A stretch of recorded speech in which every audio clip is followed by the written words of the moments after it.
ആരാധക വൃന്ദം ശാന്തരാവുക, ഇത്രയും ബഹളം വെക്കേണ്ട ആവശ്യമില്ല. ആരില്ലെങ്കിലും കോൺഗ്രസ് നിലനിൽക്കും.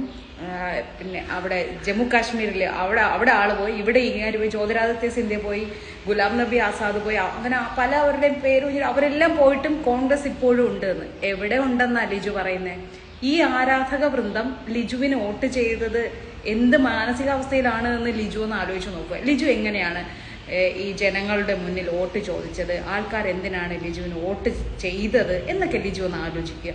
ഈ ആരാധക വൃന്ദം കോൺഗ്രസ് പ്രേമത്തിലാണ് വോട്ട് ചെയ്തത് എന്നാണോ ലിജു വിചാരിച്ചു വെച്ചേക്കുന്നത്?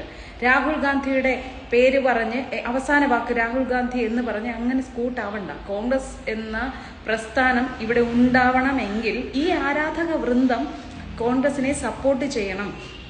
ജനങ്ങൾക്ക് സന്തോഷം കൊടുക്കുന്ന രീതിയിലുള്ള തീരുമാനങ്ങൾ ഈ കോൺഗ്രസ് പാർട്ടിയിൽ നിന്നുണ്ടാവണം. അല്ലാതെ അവിടുത്തെ ഗ്രൂപ്പുകളിൽ ഈ കോൺഗ്രസ് ഈ ഇന്ത്യയിൽ ഇങ്ങനെ ഇന്ത്യ ഭരിച്ചിരുന്ന, ഇന്ത്യയിൽ ആകെ കോൺഗ്രസ് ഉണ്ടായിരുന്നു, ആകമാനം ഇന്ത്യ മൊത്തം അങ്ങനെ കോൺഗ്രസ് ഉണ്ടായിരുന്നിടത്തു നിന്നും അവിടെ ഇവിടെ മാത്രം കോൺഗ്രസ് ഉണ്ടായത് മാറിയത് എങ്ങനെയാണ് എന്ന് ലിജു ഒന്ന് പഠിക്കണം.